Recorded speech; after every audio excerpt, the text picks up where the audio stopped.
Fallout shelters are now live on the PTS, but how do they work exactly? Well, let me show you 20 essential facts to help you get experienced with this new feature.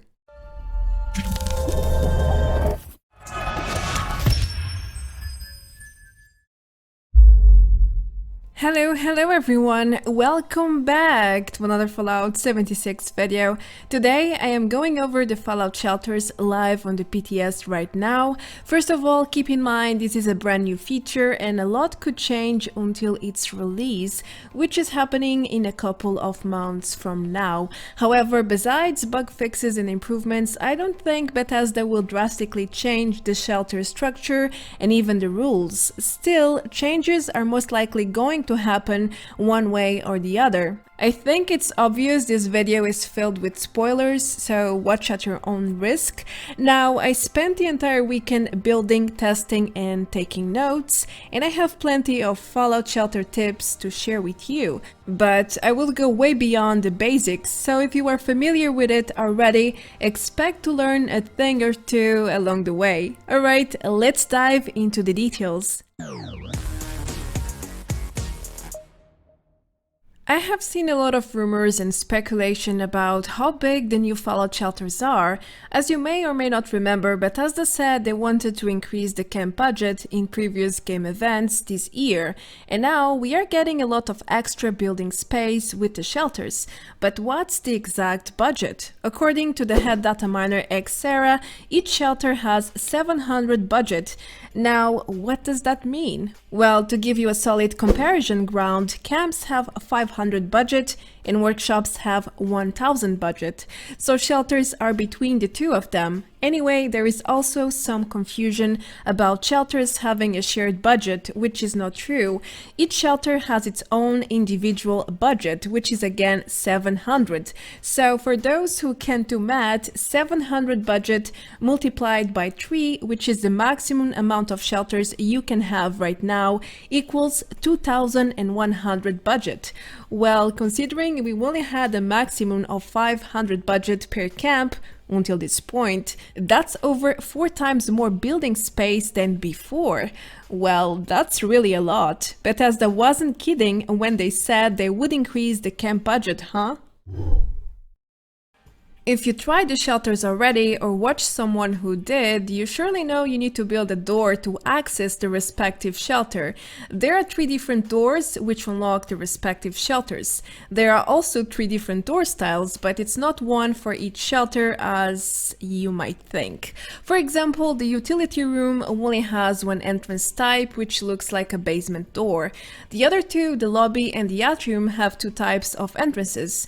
The first one is a giant vault door, which is almost bigger than my entire camp together. It's really massive and difficult to place if you don't have a plain surface at your camp. There's also the small and convenient white door, which is what most people are using for obvious reasons. Both door models can be used to access the atrium and the lobby shelters. Only the utility room has its own unique entrance for some reason. Anyhow, if you want to access all the 3 shelters, you need to build 1 door for each. You can even build multiple entrances if you wish. Now, that's what I call a convenient feature, don't you think so?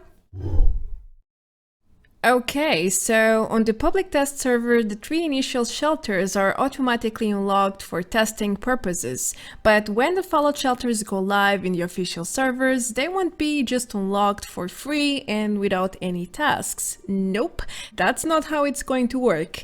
In order to unlock the utility room, for example, you will need to complete a short new quest called Home Expansion, which will then reward you with this little vault for your camp. For the lobby shelter, things are a little different. Bethesda said this shelter type will be added to Fallout First members, and then, after a while, it will be for sale on the Atomic Shop like any other item. Lastly, the Atrium shelter requires atoms to unlock. It will be on the Atomic Shop from the release day, and anyone can get it if they have enough atoms to purchase it. I am assuming the shelter layouts will be on the camp category, and then then labeled as structures. So that's how you will be able to get all the 3 shelters when they go live on the official servers, in case you were wondering. Now, this point is mostly for all of you console players watching me. I made a quick overview of each shelter type to give you an idea of the space and layout of each type of shelter. They are all very different, but the highlight here is the fact that Bethesda is planning to expand the shelter list. Data miners have already found other shelter layouts in the game files. First of all, there are a lot of small shelter items like vault doors, floors, and even generators, which may not be available to players as building options at some point. Now, data miners also found different shelters, which will most likely join the 3 known layouts planned for the system release. As you can see, there is a storage room, living quarters, a claim center, a basic cave, and even a waterfall cave and a greenhouse. All of them seem to be shelter layouts, and that's amazing. Bethesda is really investing a lot of resources on this new system, so these 3 known layouts seem to be only the beginning of a long journey. Alright, for those of you who are not familiar with the Fallout shelters, let me make things very clear. You can have 1 shelter of each type at your camp. No, you are not forced to choose only 1 shelter, forget that rumor. You can have all 3 at once with 1 single character. In fact, as I mentioned before, each shelter has its own budget. The shelters do not share budgets, not with your camp, not with any other shelter you might spawn. So don't worry, just build as much as you want. With the Fallout shelters, you have 3 new interiors to build, design, and decorate. What about the shelter building rules? Are they the same as camp building? Not really. There are several limitations, or in this case, restrictions. Bethesda disabled 7 categories from the standard building panel, which means you cannot build a lot of things inside of the shelter area, such as allies, vending machines, display cases, resources, food, water, or quest items. In fact, blueprints are not allowed to be used either, so that's a lot of restrictions and a lot of items you are not allowed to use anymore, which is a shame, especially when it comes to display cases, since a lot of players use them as decor items to show off their rare item collection or to accentuate one specific topic by displaying items that make sense, like kitchen tools near your stove or hygiene items in your toilet area. But things get worse. With such rules, making shelter gardens is not possible, and having any NPCs is also out of question, since, well, vendors and allies are not allowed. I know this point is very disappointing, but these are the shelter rules right now. Hopefully, there will be less restrictions in the future. Did you know you can connect all your shelters? That's right, you don't have to return to your camp every time you want to enter a different shelter. You can just build doors inside all your 3 shelters and connect them all, like one giant shelter with different rooms. All what's separating each one of them is a door with no loading screens. Isn't that amazing? So make sure to build the respective entrances and move freely to build as much as you want without ever seeing the sunlight again, if that's your wish. This is a great detail and it surely helps in terms of immersion, don't you think so? Before we move to the advanced facts, let me show you the 3 shelters one by one. The largest one is the Atrium layout, and it resembles Vault 51's lobby a little bit. Well, apparently the same people who made Nuclear Winter and Vault 51 is the same working on the Fallout shelters now, so it's normal to find similar details. Anyway, this shelter is massive. It has a huge center room, ideal for group activities or even sports. You have plenty of space. There's a platform above the main lobby, then you can access a huge corridor that leads to a smaller room with an open view to the Atrium itself. I think this shelter is the one with the most versatility. You can turn it into basically anything you want. At least you have the space to fuel your creativity. Next, we have the lobby shelter, which is composed by two main areas, the entrance and platforms, and then a large room at the end of the shelter. This layout is probably the most neutral one in terms of factions or even brands. If you exclude the Vault door, it doesn't automatically associate with Vault-Tec or their typical designs. At least, I think so. Anyhow, this is the medium-sized shelter and there's plenty you can do here as well. I've seen a lot of players building essential camps with all the workshops and then the living area inside the room. The format seems to fit it quite well. The third known layout is the utility room, and this is the smallest layout so far. It's basically made of a small entrance and a medium-sized room, and that's it. There's not a lot you can do here, at least compared to the other two layouts, unless you like tiny building or tiny constructions. I actually built a small military outpost in this shelter with sleeping quarters, a toilet, a defensive part, and an office. So you can definitely work around the space limitations. Don't forget you have a 700 budget to handle. It's difficult to fill it up here, trust me. Okay, now it's time for the advanced facts. Building inside shelters is really not the same as building a camp. Let's start with interior design. By default, the system will auto-detect the layout foundations and preview wall placements for you, just like in camp building. This feature can be extremely helpful if you want to easily build straight walls or rooms. But every shelter has its own limits, and pre-made walls are not plain either. Just look at them, there's all sorts of things like grids, cables, metal bars, which make things really difficult if you want to build a straight division or create a straight room. Gladly, there is the manual placement, which allows you to find the best spots in the walls to overpass such issues. Now, manual building is a challenge itself because, first, the walls can easily float, and secondly, making straight divisions is not such an easy task. At least you have more freedom to build whatever you want. As I just mentioned, there are some issues related to the automatic interior building, but there is plenty of ways to go past the automatic building system.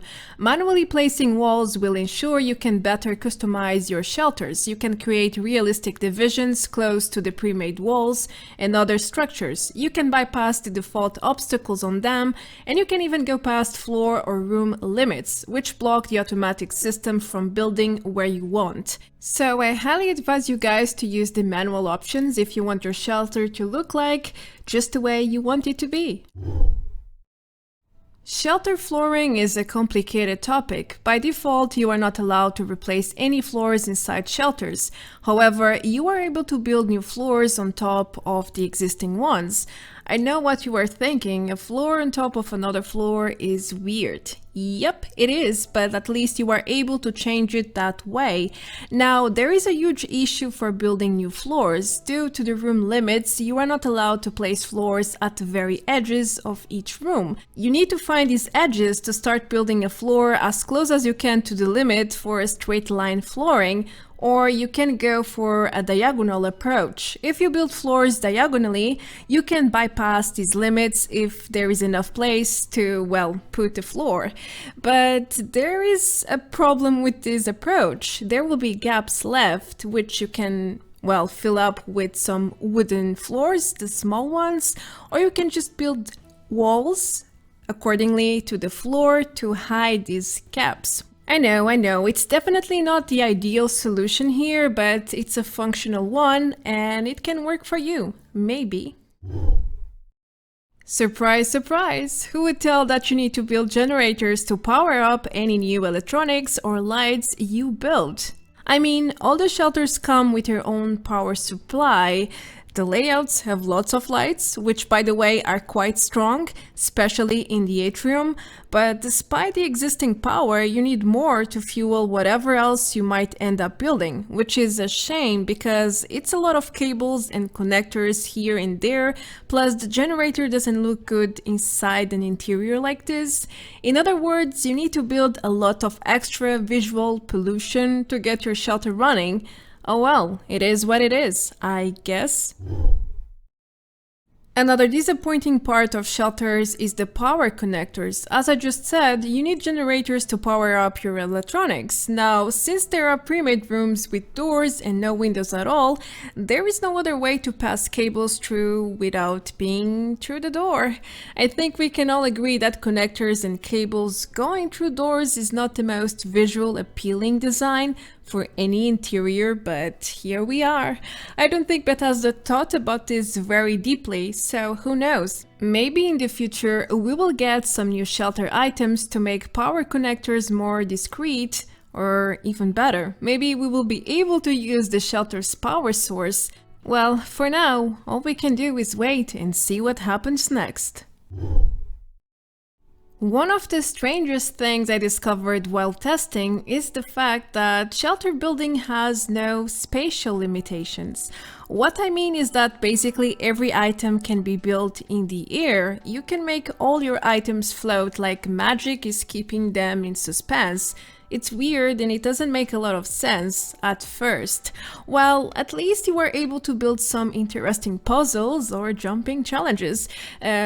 No, jokes aside, for real, this new rule allows you to place items in locations that otherwise you wouldn't be able to, like table lamps attached to structures or even doors without a wall frame, just directly attached to a wall, for example. I even managed to put a trap on top of a table and it's working as a barrier. It looks pretty realistic in my view. So if you build in such realistic way, this rule is actually really fun to play with. You can create really unique designs. However, there is a huge problem attached to it. Most of the time when you are building, it looks like you are placing items correctly, but in reality, they are floating.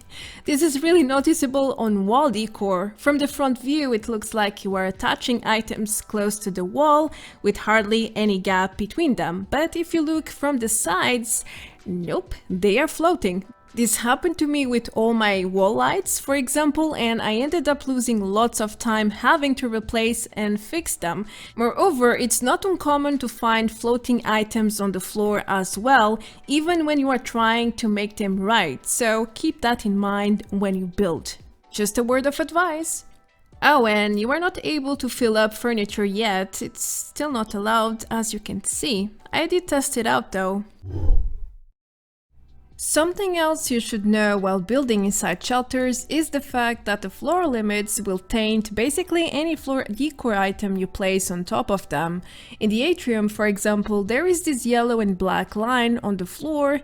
If you place items over or across it, look what happens. It's like someone put a tape on top of all the items, or someone painted a straight line on top of everything. This is most likely a texture bug and it will get fixed in the future, but for now I strongly recommend you to avoid building decor items around such limits, unless you want them to become textured and look weird just like that. In that case, please go ahead. Did you know there is a limit for items per building category? Yep, that's true.